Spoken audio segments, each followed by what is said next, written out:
और तमाम अरकान बल्दिया, मेरे मजलिसी रुफ़ा, मेरे अज़ीज़ दोस्तों और बुज़ुर्गों, मजलिस इत्तेहादुल मुस्लिमीन की जानिब से जलसे हालात हाज़रा को मुनक़्क़द करने का मकसद यही है कि मजलिस इत्तेहादुल मुस्लिमीन आपके दरमियान में आकर ये आपको बताना चाहती है कि 30 नवंबर के दिन जो तेलंगाना के असम्बली इंतखाबात की रायदही का दिन है, उसमें मजलिस इत्तेहादुल मुस्लिमीन ने क्या फ़ैसला लिया है। मेरे अज़ीज़ दोस्तों और बुज़ुर्गों, मजलिस इत्तेहादुल मुस्लिमीन ने तेलंगाना के असम्बली इंतखाबात में अपने 7 अरकान असम्बली की कॉन्स्टिट्यूंसी के साथ जुबली हिल और राजेंद्र नगर से अपने उम्मीदवारों को खड़ा किया। 9 असम्बली हल्के जात से मजलिस इत्तेहादुल मुस्लिमीन के उम्मीदवार इलेक्शन लड़ रहे हैं और मजलिस इत्तेहादुल मुस्लिमीन के उम्मीदवारों की कामयाबी के लिए मैं आपसे अपील करता हूं कि आप उनकी कामयाबी के लिए दुआ फरमाइए। आप अपने दोस्त अहबाब रिश्तेदारों से उनको भी आप समझाइए, उनसे गुजारिश करिए कि वो जहां पर मजलिस के उम्मीदवार हैं वहां पर आप मजलिस इत्तेहादुल मुस्लिमीन को कामयाब करें और उम्मीदवारों को रुकन असम्बली मुंतखब फरमाएं। मजलिस इत्तेहादुल मुस्लिमीन ने 9 असम्बली हल्के जात पर अपने उम्मीदवार खड़ा किए, 110 पर नहीं खड़ा किए। मजलिस इत्तेहादुल मुस्लिमीन ने जब ये फैसला लिया तो मुख्तलिफ पार्टियों के तमाम कायदीन जो मजलिस की मुखालिफत करते हैं उनको बड़ी तकलीफ हो गई कि मजलिस ने 9 असम्बली हल्के जात पर अपने उम्मीदवार खड़ा किए और उससे ज़्यादा क्यों नहीं खड़ा किए। मजलिस के ताल्लुक से ख़ास तौर से कांग्रेस और बीजेपी में बड़ी बेचैनी पैदा हो गई कि मजलिस सिर्फ 9 सीट क्यों लड़ रही है। मैं हमारे बुजुर्गों और इज़्ज़तदार माँ और बहनों के दरमियान में आपको बता रहा हूँ कि मजलिस तेलंगाना को अमन का एक गहवारा बनाकर रखना चाहती है। मजलिस तेलंगाना को अक़लियतों के लिए, दलितों के लिए, आदिवासियों के लिए एक सुकून और अमन की जगह बनाकर रखना चाहती है। मजलिस 9 असम्बली हल्के जात पर इसलिए लड़ रही है और माबाकी हल्के जात पर इसलिए नहीं लड़ रही है कि हम नहीं चाहते कि तेलंगाना में आरएसएस मजबूत हो जाए ताकि आने वाले मुस्तकबिल में आरएसएस अपने नापाक अज़ाइम में कामयाब ना हो पाए। हम शहर में आप देख रहे हैं कि 9 साल में कोई फसाद नहीं हुआ। तेलंगाना में फसाद नहीं हुआ सिवाय 2 दिन भैंसा को छोड़कर वहाँ कर्फ्यू लगा। हर मजहबी त्यौहार पुरअमन तरीके से गुजर गया। पिछले महीने माह रब्बीउल अव्वल में मिलादुन नबी के जुलूस और गणेश का जुलूस एक ही दिन पर आ गया। तो मजलिस ने तमाम जिम्मेदारों से बातचीत करके फैसला लिया कि अब हम 3 दिन के बाद मिलादुन नबी की जुलूस को निकालेंगे। हमारा यह फैसला आरएसएस और कांग्रेस को उनके नापाक अज़ाइम पर पानी फेर दिया और यही फैसले की मिसाल पूरे भारत में ली गई और तमाम मुल्क में सब ने फैसला लिया कि उस दिन गणेश का जुलूस है, हमारे दीगर अपनाए वतन के लोगों का मजहबी जुलूस है। हम उसी तरह फैसले को अपनाया गया। मेरे अजीज दोस्तों, मेरी इज़्ज़तदार माँ और बहनों, मजलिस ये फैसला ली और मजलिस 9 साढ़े 9 साल में मजलिस इत्तेहादुल मुस्लिमीन की नुमाइंदगी पर असम्बली में मजलिस के 7 रुकन असम्बली है। मजलिस ने जिन लोगों ने मजलिस के हक में वोट दिया उनके लिए मजलिस ने क्या किया? मजलिस इत्तेहादुल मुस्लिमीन ने 9.5 साल में मुस्लिम अक़लियत के लिए, मैं आपको बता रहा हूं कि हमारे जो बच्चे पढ़ते हैं पोस्ट मैट्रिक स्कॉलरशिप के लिए मजलिस ने 14,27,714 मुस्लिम अक़लियत के बच्चे बच्चियों को 475 करोड़ उनको पोस्ट मैट्रिक स्कॉलरशिप में पैसे मजलिस ने दिलवाए। ये थाली मारने के लिए नहीं कह रहा हूं मैं, आपको फैसला क्यों लिया गया बताने के लिए।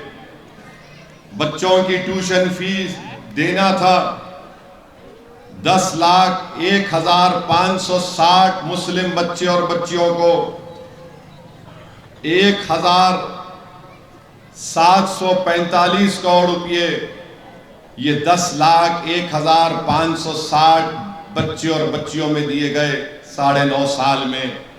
ये मजलिस ने करवाया, गवर्नमेंट के पैसों से करवाया। फिर सीएम चीफ मिनिस्टर की ओवरसीज स्कॉलरशिप है। मुस्लिम अक़लियत के बेटे और बेटियां लंदन, अमेरिका, ऑस्ट्रेलिया, न्यूजीलैंड में 2 साल का मास्टर्स कोर्स कर रही हैं। आपको जानकर खुशी होगी कि उन लोगों को 490 ऐसे बच्चे हैं गरीबों के, गरीब खानदान के, उनका वालिद ऑटो चलाता है, माँ तरकारी की दुकान चलाती है, या फिर माँ कोई सिलवाई मशीन अपने लेकर कमाती है। ऐसे गरीब खानदान के बच्चे 490 बच्चे बाहर की यूनिवर्सिटी में पढ़ रहे हैं। उनकी फीस हमने दिलाई, स्कॉलरशिप कितनी दिलाई? 490 को 3,000। कितने बच्चों को फायदा हुआ? माफ करना, 3,224 बच्चों को फायदा हुआ, बेटियों को। और फीस जो दी गई 490 करोड़ रुपये। आप सोचो थोड़ी देर के लिए कि 3,224 हमारी बेटियां और बेटे, उनको 490 करोड़ बाहर पढ़ रहे हैं, उनको दिलाए गए। मजलिस ने गवर्नमेंट को बोलकर मुसलमान बच्चे और बच्चियों के लिए रेजिडेंशियल स्कूल अलहदा खोला। कितने खोले? 3,065 स्कूल खोले गए आज की तारीख में। 3,060 का खर्चा आया, 130 स्कूल चल रहे हैं। कितने गरीबों के बच्चे और बच्चियां पढ़ रहे हैं उसमें 1,30,000 मुस्लिम अक़लियत की बेटियां और बेटे पढ़ रहे हैं। 6ठी जमात से 12वीं जमात तक रहना फ्री, खाना फ्री, कपड़े फ्री और बेहतरीन तालीम। 80,000 हमारे बेटे और बेटियां पढ़ के निकल गए और उसमें खर्चा आया 3,065 करोड़ रुपये। गवर्नमेंट के पैसे मजलिस ने खर्चा करवाए। फिर इमाम और मौज़न की तनख्वाह, शादी मुबारक है, हमारी बहनों को बताना चाह रहा हूं। शादी मुबारक में 2,338 हमारी बेटियों की शादी में पैसे दिए गए। कितने? 2,338 करोड़ रुपये दिए गए। और बेनिफिशियरी कितने थे? कितने औरतों को मिला? हमारी बेटियों को मिला 2,75,225 हमारी बेटियों की शादियां मजलिस ने करवाई गवर्नमेंट के पैसों से। फिर इमाम मौसम है, 316 करोड़ 17,000 इमाम मौजन को तनख्वाह दी जा रही है। 316 करोड़ खर्चा किए गए। ये मजलिस की नुमाइंदगी पर हुकूमत तेलंगाना ने किया। 1 लाख की माइनॉरिटी की स्कीम, 33,545 गरीब मुसलमानों को 1 लाख रुपए दिए गए। कितने पैसे उसमें खर्चा हुए? 278 करोड़। ये मजलिस ने काम करवाया। अब आप आ जाइए, जल आपकी महेश्वरम के असम्बली हल्के में मजलिस ने क्या किया? वो रिकॉर्ड भी मैं आपके सामने रख देता हूं। महेश्वरम के असेंबली हल्के में पोस्ट मैट्रिक स्कॉलरशिप कितने बच्चों को मजलिस ने दिलवाई? महेश्वरम में मुस्लिम अकलियत के 6,744। कितने पैसे खर्चा किए गए? 2 करोड़ 30 लाख रुपये। फिर उनकी ट्यूशन फीस देना था। कितने मजलिस ने फायदा पहुंचाया बच्चे बच्चियों को? महेश्वरम के खाली 5,585। कितने पैसे मजलिस ने दिलाए उनकी तालीम के लिए? ट्यूशन फी के रियम्बर्समेंट में 6 करोड़ 47 लाख रुपए सिर्फ महेश्वरम के। चीफ मिनिस्टर की ओर से स्कॉलरशिप में महेश्वरम के कितने बच्चे लंदन अमेरिका में पढ़ रहे? 13 बच्चे। उनकी कितनी फीस दी गई? 2 करोड़ 56 लाख रुपये। महेश्वरम में कितने शादी मुबारक में हमारी बेटियों की शादियां हुई? गवर्नमेंट के पैसे कितनों को दिलाए गए? 4,699 बेटियों की महेश्वरम में शादी मुबारक में चेक दिया गया। कितने पैसे दिए गए? 37 करोड़ 84 लाख रुपये ये महेश्वरम के हैं। 1 लाख माइनॉरिटी फाइनेंस कॉरपोरेशन के कितने पैसे महेश्वरम के मुस्लिम अकलियत को मिले? 191 लोगों को और 1 करोड़ 91 लाख रुपए उनको मिले। टेमरिस के 2 स्कूल हैं महेश्वरम के असेंबली हल्के में। कितने बेटे बेटियां पढ़ रही हैं? 985। उसको चलाने के लिए अब तक कितना पैसा खर्चा कराया मजलिस ने गवर्नमेंट से? 17 करोड़ 82 लाख रुपये। इमाम मौजन कितने महेश्वरम में मस्जिदों को जो माहाना तनख्वाह मिल रही है? 211 है। हर महीना उनको 10,55,000 रुपये उनके अकाउंट में जाते। 9.5 साल में कितने पैसे मिले उन 211 इमाम मौजन को? 6 करोड़ 30 लाख रुपये। आसरा पेंशन है मेरी माँ और बहनों। महेश्वरम असेंबली कॉन्स्टिट्यूंसी में 4,352 लोगों मुस्लिम अकलियत के लोगों को आसरा पेंशन मिल रहा है। कितना खर्चा हुआ? 62 करोड़ रुपये 9.5 साल में। माहाना 52 लाख रुपये उनके अकाउंट में जा रहे हैं। अगर आप ये पूरा मिला लेंगे महेश्वरम असेंबली कॉन्स्टिट्यूंसी में तो 22,780 लोगों को फायदा हुआ है। 22,780 लोगों को इन स्कीमों में महेश्वरम के फायदा हुआ है। कितना पैसा खर्चा किया गया इन स्कीमों पर? खाली महेश्वरम में मजलिस की नुमाइंदगी पर 162 करोड़ 20 लाख रुपये। 162 करोड़ रुपये पूरे स्कीमों में खर्चा किए गए। ये मजलिस ने करवाया महेश्वरम में। अब आप आ जाइए हमारे जलपल्ली के अराकीन बल्दिया। इन्होंने 16 करोड़ की लागत से ड्रेनेज पाइपलाइन सीमेंट रोड बनवाए। LRS ग्रांट में CC रोड 4 करोड़ की लागत से बनवाए। TUFIDC grant drainage pipeline CC road 9 crore से बनवाए। TSIC ग्रांट BT रोड पहाड़ी शरीफ जलपल्ली में 3 crore 10 lakh. HMDA grant phase 1, 2 और 3 में CC रोड 50 करोड़ पर इस्तेमाल किए गए। SDF ग्रांट फेज 1 फेज 2 आप मिला लेंगे 19 करोड़ माने जुमला 100 करोड़ 90 लाख रुपए के, जिसमें 140 सीमेंट रोड है। ड्रेनेज का पाइपलाइन का वर्क है। वाटर वर्क्स के 62 करोड़ रुपये। SNDP का नाला मैं मंजूर करवाया जो पेद्दा चेरू कुमारा कुंटा से जा रहा है। 3 करोड़ 25 लाख के काम जेर दौरान है। मेरी इज्जतदार माँ और बहनों, ये मजलिस ने काम करवाया है। जलपल्ली की महेश्वरम की असेंबली कॉन्स्टिट्यूंसी और जलपल्ली म्युनिसिपैलिटी में करवाया है।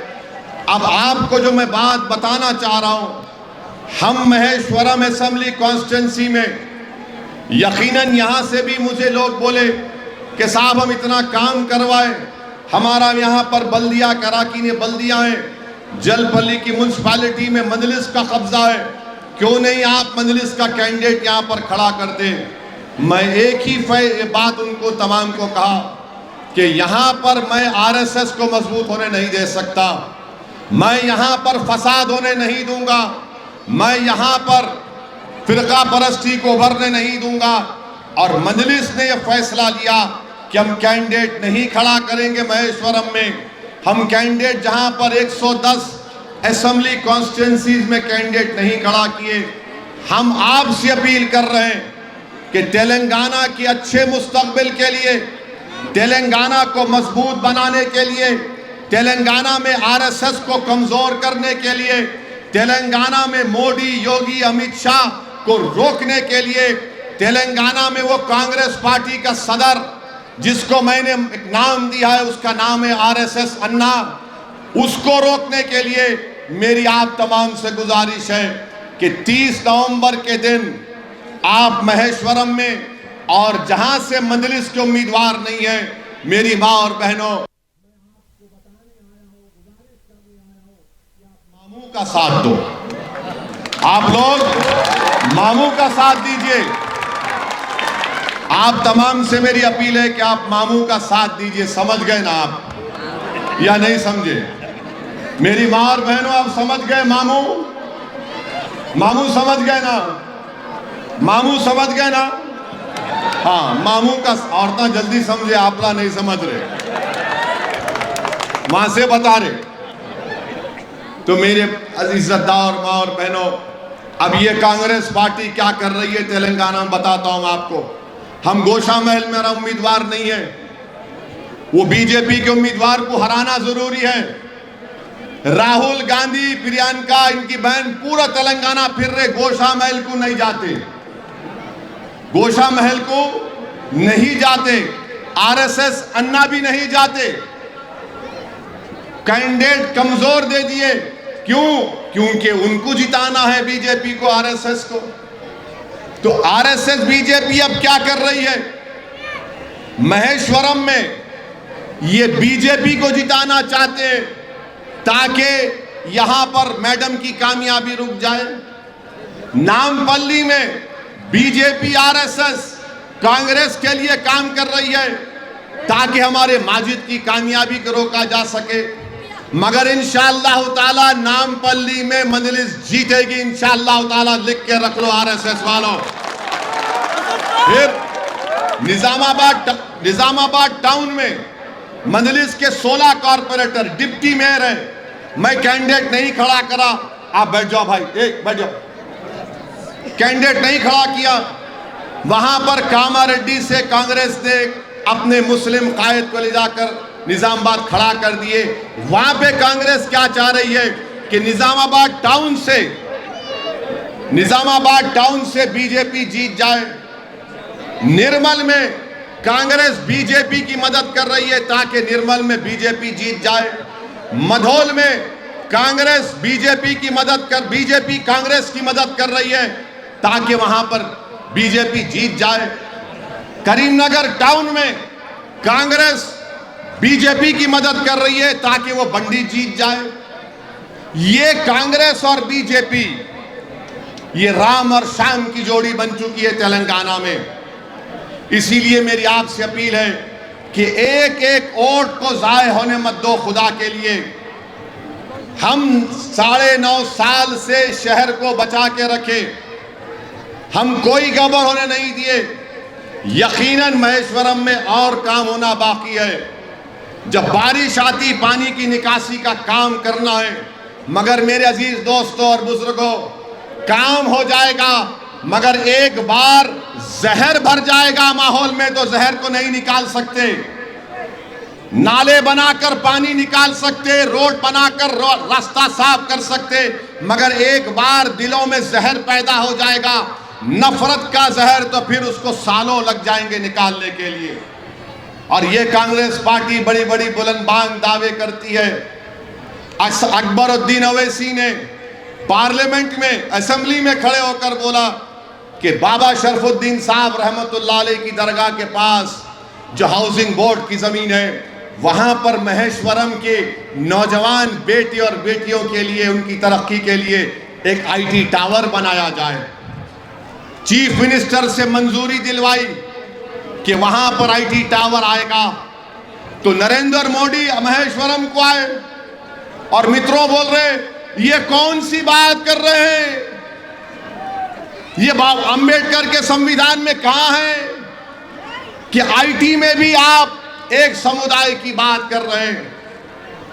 फिर कांग्रेस का जो डिप्टी चीफ मिनिस्टर है कर्नाटका का डीके शिव कुमार, वो ये मजाक उड़ा रहे हैं आईटी पार्क में मुसलमान, ये कैसे होगा।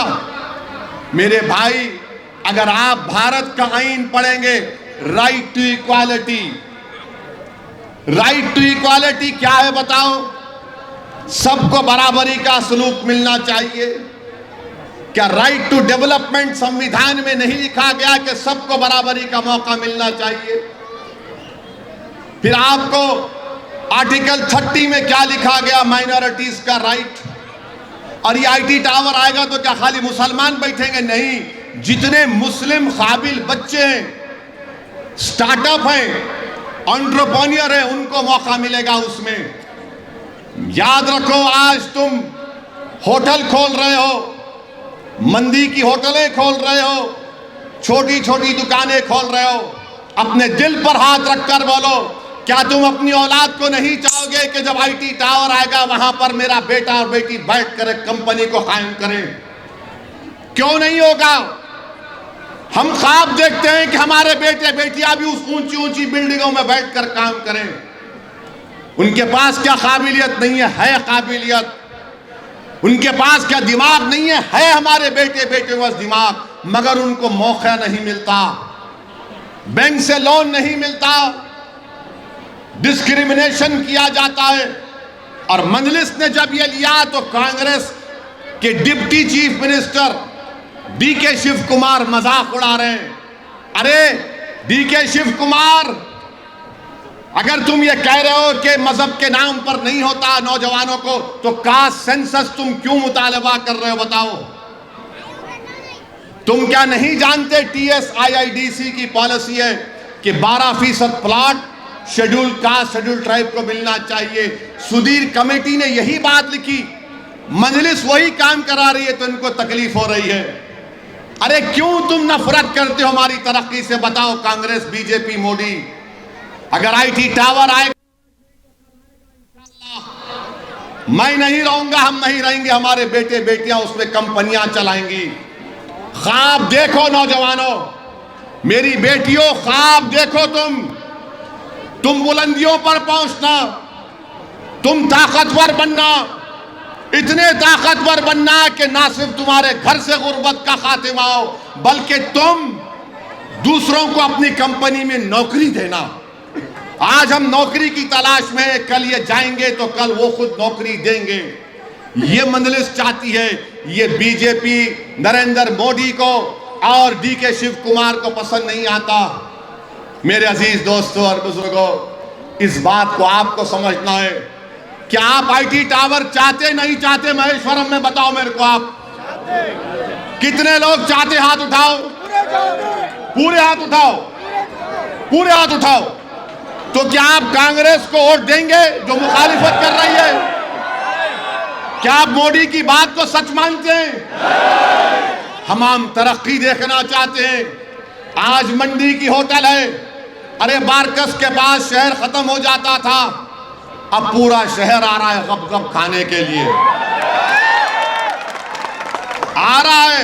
मगर जब आईटी टावर देखेगा तो बोलेगा मंदी खा के बास आईटी टावर में कंपनी में जाना। ये ख्वाब है मेरा, पूरा होगा इंशाअल्लाह। मूसाराम बाग में, मलकपेट में 1100 करोड़ का आईटी टावर का फाउंडेशन स्टोन डाल चुकी है मजलिस। 2 साल में इंशाअल्लाह वो काम मुकम्मल होगा मेरे भाई। चार मीनार बनाने वाले, ताजमहल बनाने वाले, किले गोलकुंडा बनाने वाले, क्या आईटी टावर नहीं बना सकते? बोलो, क्या आईटी टावर नहीं बना सकते? अरे वो तो बादशाहों ने बनाया अपनी अना के लिए, ये तो गरीबों के लिए मजलिस बनाना चाहती है ताकि सुबह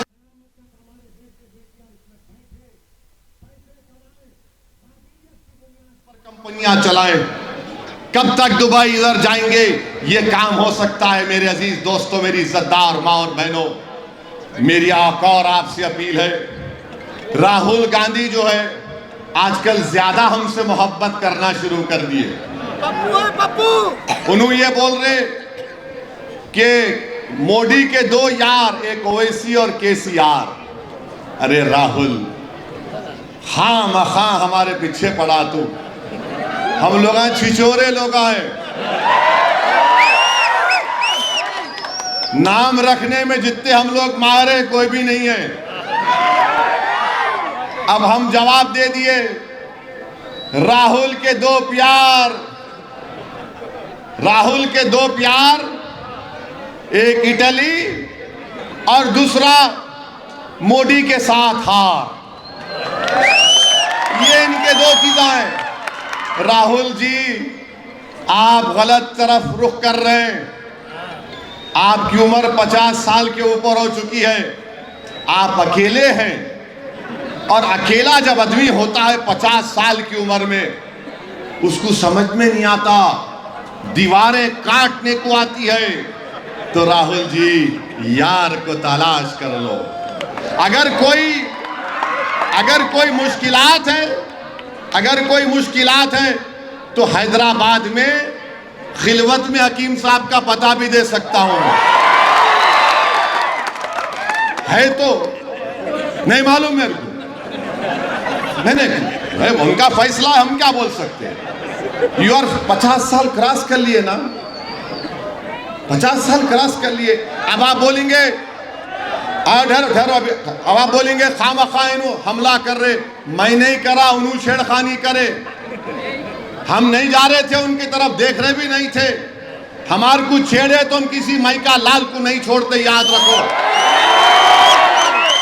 अगर मोदी आएंगे, राहुल आएंगे, कोई भी आएगा, योगी आएंगे, मेरे घर पे आके दस्तक दिए तो फिर दस्तक का जवाब धमाके से होगा। कर्जा बाकी रखने वालों का नाम मजलिस इत्तेहादुल मुस्लिमीन नहीं है। हमारे को पीछे पड़ गए, हम वो कर देंगे, ये कर देंगे।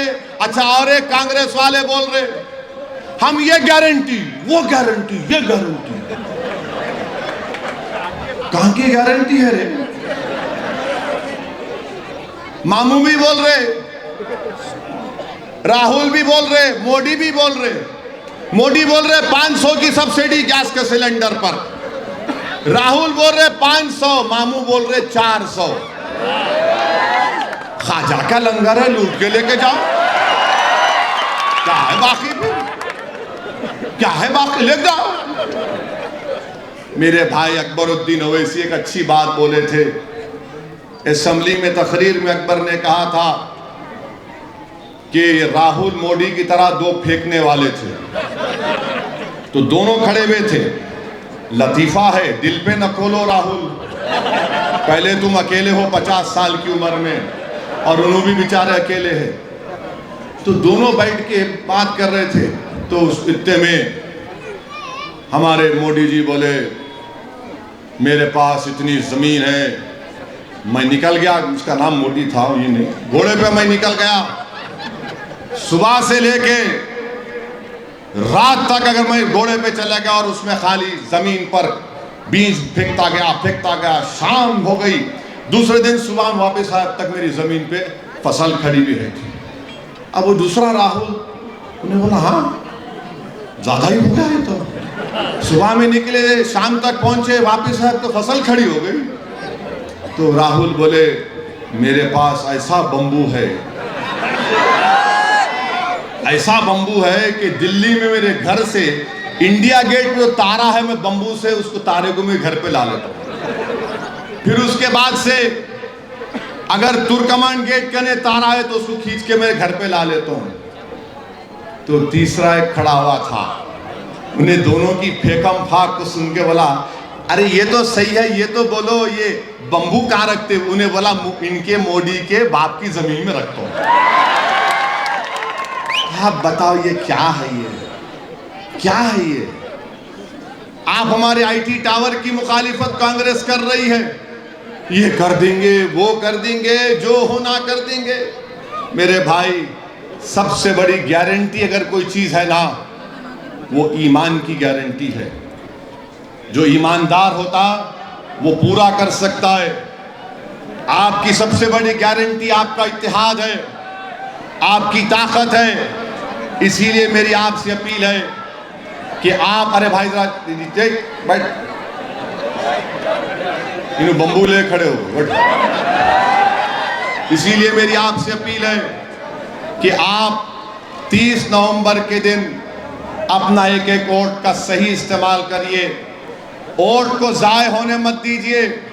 महेश्वरम में कांग्रेस बीजेपी के लिए काम कर रही है, मेरी बात का नोट कर लीजिए। नामपल्ली में बीजेपी कांग्रेस के लिए काम कर रही है। निजामाबाद में कांग्रेस बीजेपी को कामयाब करने का काम कर रही है। निर्मल में कांग्रेस बीजेपी को जिताने का काम कर रही है। करीमनगर में कांग्रेस बीजेपी को जिताने का काम कर रही है। गोशा महल में कांग्रेस बीजेपी को जिताने का काम कर रही है। और हैदराबाद में बीजेपी का सदर ये बोलता है कि हम अगर ये मौका मिल जाएगा तो पुराने शहर में बुलडोजर लगा देंगे। किशन रेड्डी गारू, हम लोग जो है ना ऐसा थालियां मारने वाले नहीं है। बुलडोजर लेके आएंगे तो क्या हमारी माँ और बहनों ने हमको यही सिखाया था कि जो तुमको बर्बाद करने आ रहा तुम उसके सामने फूल बहा के झुक जाना नहीं होगा। कानून के दायरे में रहकर बात करो। और खबरदार किशन रेड्डी, तुमने कहा हैदराबाद का नाम बदल देंगे। किशन रेड्डी बोल रहे कि कौन है हैदर, ये हैदर कौन है? किशन रेड्डी, ये हैदर फातेह खाब खैबर है। ये हैदर वो है जिसने अपने हाथों से खैबर के किले के दरवाजे को उठाकर फेंक दिया। ये हैदर वो है जो इल्म का दरवाजा है किशन रेड्डी। ये हैदर वो है किशन रेड्डी जिसको उसकी जिंदगी में जन्नत की बशारत दी गई। किशन रेड्डी हैदर वो है जिसके दोनों बेटे जन्नत के शहजादे हैं। अरे हैदर वो है जिसके ताल्लुक से आका ने फरमाया कि अली मुझसे है, मैं अली से हूं। ये हैदर है किशन रेड्डी। तुमने कह दिया ना हैदर कौन है। अब तैयार हो जाओ, सरजमीन हैदराबाद तुमको बताएगा कि हैदर के गुलाम अब क्या करेंगे कांग्रेस और बीजेपी के साथ। तो आप तमाम से मेरी अपील है, 30 नवंबर के दिन आप लोग मामू का साथ देंगे, मामू का साथ देंगे मेरी माँ और बहनों, मामू का साथ देंगे, मैडम का साथ देंगे। तो हाथा उठा के मेरे साथ नारा लगाइए, हैदराबाद, हैदराबाद, हैदराबाद, आरएसएस मुर्दाबाद, आरएसएस मुर्दाबाद। अस्सलाम वालेकुम व रहमतुल्लाहि।